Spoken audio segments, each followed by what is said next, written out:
Global human rights production forum नई दिल्ली द्वारा आयोजित कार्यक्रम में नेपाल से मुख्य अतिथि के रूप में नरेंद्र पासवान सहभागी हुए और नेपाल में मानवाधिकार संरक्षण और दलित अधिकार सुनिश्चित के सवाल के विषय पर संबोधन किया। इसके बाद आयोजक संस्था के अध्यक्ष एवं नीति आयोग के पदाधिकारी के द्वारा नरेंद्र पासवान राष्ट्रीय अध्यक्ष मधेसी दलित गैर सरकारी संस्था महासंघ काठमांडू नेपाल निवासी को भारत रत्न बाबा साहेब द्वारा भीमराव अंबेडकर अंतर्राष्ट्रीय अवार्ड से सम्मानित किया गया। इस कार्यक्रम में भारत के हर एक राज्य के प्रतिनिधि, नेपाल के 150 दलित एवं सामाजिक अभियंता का सहभागिता रहा। नरेंद्र पासवान के द्वारा चिराग पासवान को टोपी पहनाकर नेपाल देश की सभ्यता के द्वारा सम्मानित किया गया। नेपाल में बढ़ रहे चाइनीज प्रभाव को रोकने के लिए, भारत विरुद्ध किसी भी प्रकार की गतिविधि को रोकने के लिए और मध्य प्रदेश में नेपाल भारत बॉर्डर साइड में नेपाल भारत मैत्री वातावरण बनाने नरेंद्र पासवान विगत 5 वर्ष से अहम भूमिका निर्वाह करते आ रहे हैं। शौर्य न्यूज इंडिया के लिए रोशनी की विशेष रिपोर्ट।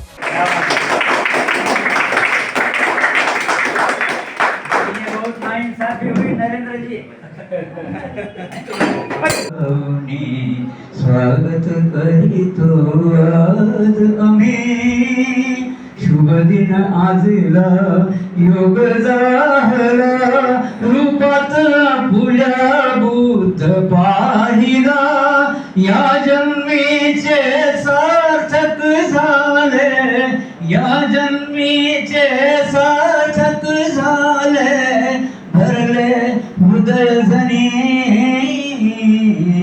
मंगलमय हे गीत गाऊनी, स्वागत करीतो आज मी, मंगलमय हे गीत गाऊनी, स्वागत करीतो आज मी।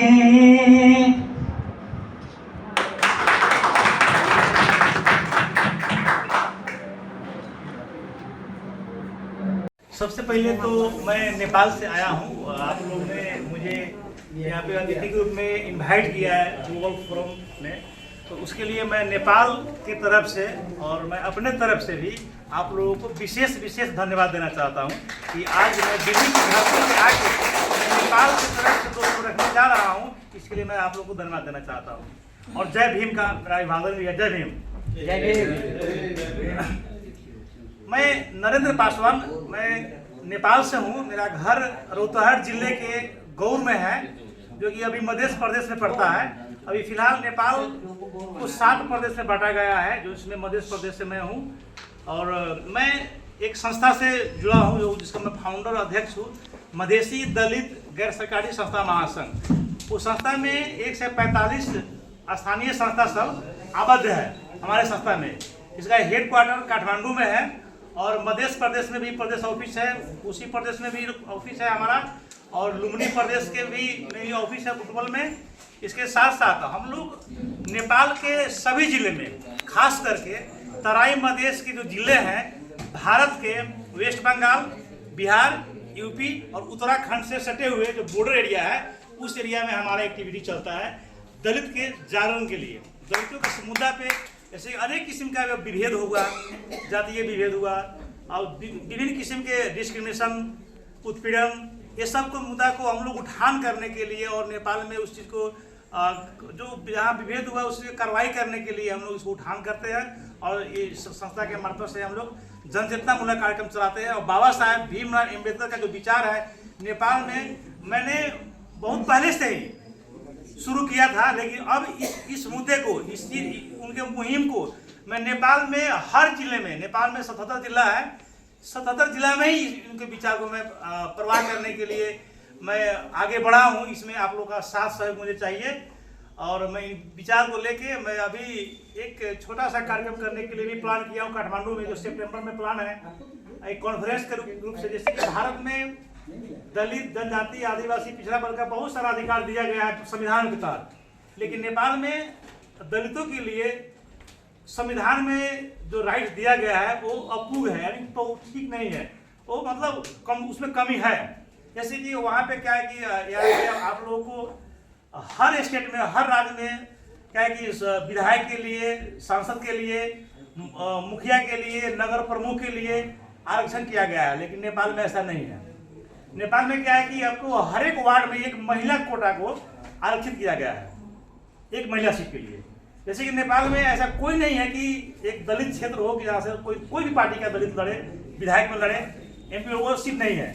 मैं उस लड़ाई के लिए मैं लड़ रहा हूँ कि कंपनी में नेपाल में अभी के कॉन्टेस्ट में 275 सांसद है प्रतिनिधि सभा में, यानी कि लोकसभा जिसे कहते हैं आप लोग।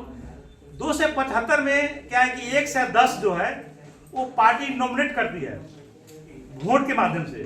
जिस पार्टी का जितना वोट मिला, वोट के आधार पर उसको जितना कोटा मिला वो नॉमिनेट करती है। और 1 से 65 जो है वो प्रत्यक्ष चुनाव लड़ना पड़ता है। 1 से 65 सीट में ही दलितों को 13% आरक्षण दिया गया है, यानी कि 1 से 65 में 13% से होता है जमा 15 सीट। लेकिन मेरी मांग क्या है कि नहीं, हमें 1 से 65 नहीं चाहिए, हमको 1 से 65 प्लस 110 दोनों मिला के 2 से 75 है, उसमें चाहिए 13%। जिसमें मधेसी हम तो मधेसी दलित हुए। हमारे देश में 2 किस्म के लोग रहते हैं, एक पहाड़ी मूल के लोग रहते हैं और एक मधेसी मूल के। जैसे कि मधेसी मूल जाने का मतलब कि हमारा जो फेस है, आप लोग ही कह सकते हैं कि मैं वास्तव में नेपाली नहीं लगता हूँ, क्योंकि हमारा फेस आपके फेस से मिलता जुलता है, हमारा वेशभूषा आपसे मिलता जुलता है, हमारा रहन सहन आपसे मिलता जुलता है, हमारा बोली विचार मिलता जुलता है। इसलिए नेपाल में क्या है कि 2 कंटेस्ट है, जैसे मधेसी और पहाड़ी।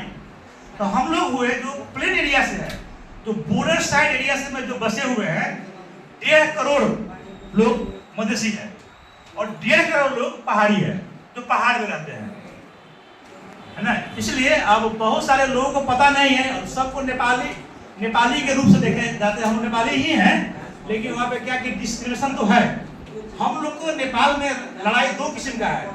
राज्य से हम लोग लड़ते हैं, एक तो मधेसी के हिसाब से, और इसके बाद भी जो रिजर्वेशन भी मिलता है मधेश में, तो वहाँ पे मतलब अब जो बोलते हैं जैसे अपर कास्ट लोग वो लोग ले लेते हैं। जैसे वहाँ पे बहुत से ब्राह्मण, क्षेत्रीय, राजपूत, भूमियार, यादव और सब लोग भी हैं मधेश में रहने वाले लोग, तो वो लोग ज़्यादा उसमें हावी हो गए हैं। वहाँ पे भी हम लोग मारे जाते हैं, और जो दलितों का राइट मिलता है उसमें भी हम लोग मारे जाते हैं। इसलिए अब आप लोग से यही मेरा अनुरोध है कि इस संस्था के माध्यम से भी, जैसे कि अब महानंदा जी ने मुझे नेपाल के लिए अध्यक्ष बनाया, तो मैं नेपाल के सब जिलों में, 77 जिलों में इस संस्था को बढ़ाने का प्रयास कर रहा हूँ। क्योंकि हमारी संस्था जो है मधेसी दलित गैर सरकारी संस्था महासंघ, और मधेश के 22 जिले में इसका जिला कार्य समिति है, और पहाड़ के जिला में भी मैं बढ़ाने का प्रयास कर रहा हूँ। तो मैं अपने संस्था के माध्यम से ही, जहाँ पे हमारी जिला कमेटी है, तो वहाँ पे अब ग्लोबल फोरम का भी जिला कमेटी बन जाएगी, वही उसी को हम प्रमोट करेंगे। ज़रा खोजने की जरूरत नहीं है। इसलिए इस संस्था का भविष्य अच्छा है, क्योंकि ये ह्यूमन राइट्स के लिए काम कर रही है और ये अच्छा संस्था है। जैसे उन्होंने बोला महानंदा जी ने कि मैंने काठमांडू में एक कार्यक्रम किया था, वर्ल्ड सोशल फोरम। हमने नहीं किया था, एक इंटरनेशनल प्रोग्राम था, मैं नेपाल की तरफ से आयोजक कमेटी में था। उसमें ऐसे कि अब टोटल 15 मेंबर थे आयोजक कमेटी में, जिसमें मैं नेपाल से मधेश कम्युनिटी से मैं अकेला था। 15 के 15 पहाड़ी लोग थे।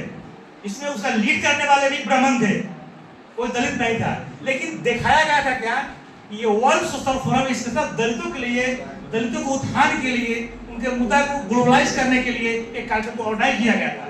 लेकिन वहां पे भी हम लोग ठगे गए। एक आयोजन किया गया था, विशेष करके कम्युनिस्ट में आबद्ध जितने लोग हैं, सोशल एक्टिविस्ट, वो लोग आयोजन किए थे। लेकिन हम लोग को तो अशोक भारती जी ने एक और संस्था बना लिया था, वर्ल्ड डिग्निटी फोरम करके। वर्ल्ड डिग्निटी फोरम, जैसे कि वर्ल्ड सोशल फोरम के अंदर वर्ल्ड डिग्निटी फोरम, जो कि दलित जितने भी संस्था थे वर्ल्ड से, विश्व भर से, लगभग उसमें आपको एक से 45 से लेकर 50 तक संस्था उसमें ऑनलाइन हम लोग को मीटिंग हुआ करता था व्हाट्सएप में। तो अशोक भारती जी ने वर्ल्ड डिग्निटी फोरम बनाया दलित को लीड करने के लिए मुद्दा को। उस वर्ल्ड डिग्निटी फोरम में मैं नेपाल की तरफ से मेंबर था और भारत से अशोक भारती जी थे। लेकिन वहाँ पे जब कार्यक्रम हुआ खुला मंच में, तो बोलने के लिए, वहाँ पे ये स्पीच देने के लिए भी विवाद हुआ था।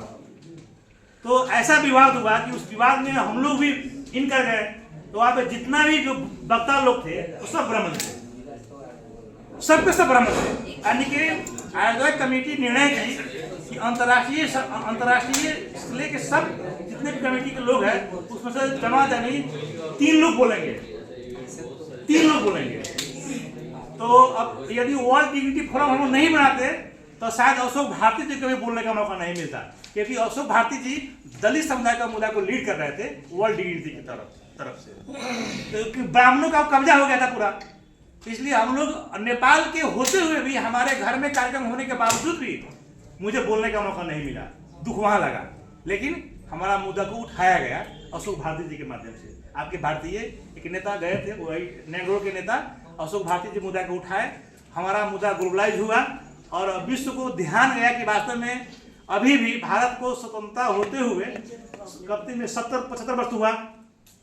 75 वर्ष होने के बावजूद भी भारत में बहुत सारा डिस्क्रिमिनेशन देखा गया है, हर प्रदेश में है।